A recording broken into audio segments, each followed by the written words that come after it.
everybody, Mark here at 8 Minute Axe. A lot of people ask me if I play or approach the 12 string any differently than I do a 6 string. And the answer is yes, absolutely. Now that may surprise some of you. I know many guitar players view the 12 string as just a 6 string that can get a cool chorusy effect. If that's how you're using it, or if you've never considered buying one because you think that's all it is, then I promise you, you're missing out. In this video, I'm going to share with you 3 simple tips that you can implement immediately that will improve your 12 string playing and maximize the instrument's unique sound. I'll also give you a couple of tuning tips that will help you get your 12 string in tune. If you don't currently own a 12 string, or if you'd like to have an extra one laying around the house always tuned to your favorite open tuning, take a moment and enter this month's VANGOA 12 string guitar giveaway. Every month I give away a brand new VANGOA 12 string guitar package. Details on how to enter this month's contest are in the description. I know for many of you the words 12 string guitar are synonymous with tuning nightmare. Pete Seeger, one of the all-time great 12 string players, remarked, "When you play the 12 string, you spend half your life tuning the instrument and the other half playing it out of tune." Then of course there's the joke, how do you tune a 12 string? No one knows. Before I give you the 3 tips that will improve your playing, let's make sure that you're implementing these tips on a guitar that's in tune. How do you do this? First and foremost, invest in a good tuner. If you're a 12 string player, it's essential. Now I'll use the Guitar Tuner app or the Snark clip-on tuner to do a quick retune, but I always tune up first with my Peterson Stomp. As a 12 string player, this is probably the most important piece of gear I own. Now there are several great tuners out there. I've used the Boss TU3, which is great, and I recently read that TC Electronic makes one that's accurate and very affordable. Do your research and buy the best one that fits your budget. All right, so you have a good tuner. What's next? Patience. I tune each pair of strings from low to high, so I start here, and I make sure that I get a clean strike on each individual string. Do not try to tune both strings at once. That won't work out well for you. I also like to bring each string up to pitch, so if you have a note that rings sharp, tune it flat, and then tighten it back up, bring it back up to pitch. That will reduce any string slippage and help keep it in tune better. Once you finish tuning each string set from low to high, you should go back and check each string again. If in the process of tuning, any of your strings are significantly out of tune, it's not uncommon for you to pull strings you've already tuned back out of pitch as you tune that string up to pitch.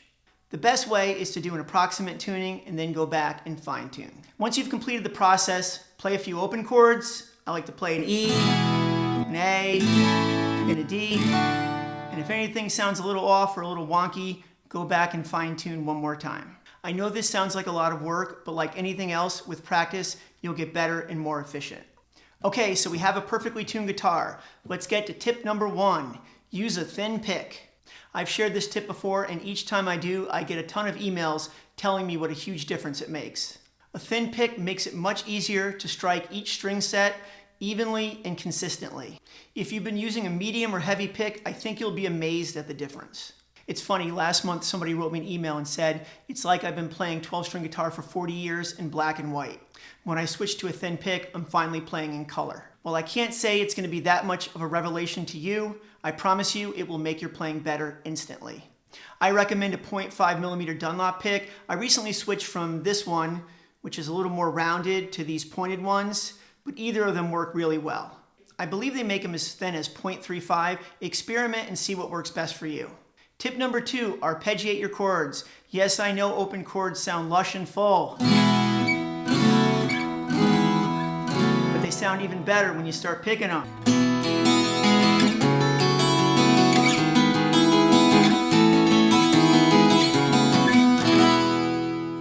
You want to focus on the octave strings, especially strings 3, 4, and 5.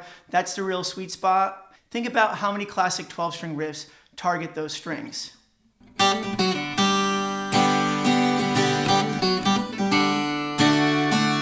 Or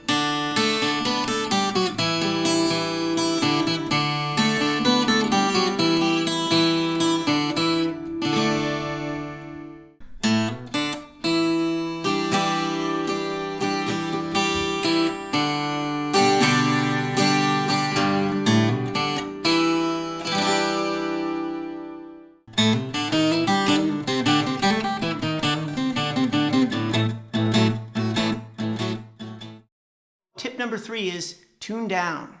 Most 12-string players will tune down either a half step to E flat or a whole step to D. I recommend tuning down a whole step. I figure if you're not going to play in standard, you might as well make the guitar as easy to play as possible. Besides being easier to play, it'll also preserve the life of your guitar. There's a lot of tension on the 12-string neck, and I've heard a lot of horror stories about bridges getting ripped off or necks getting backbowed. Tuning down gives the guitar a bigger sound.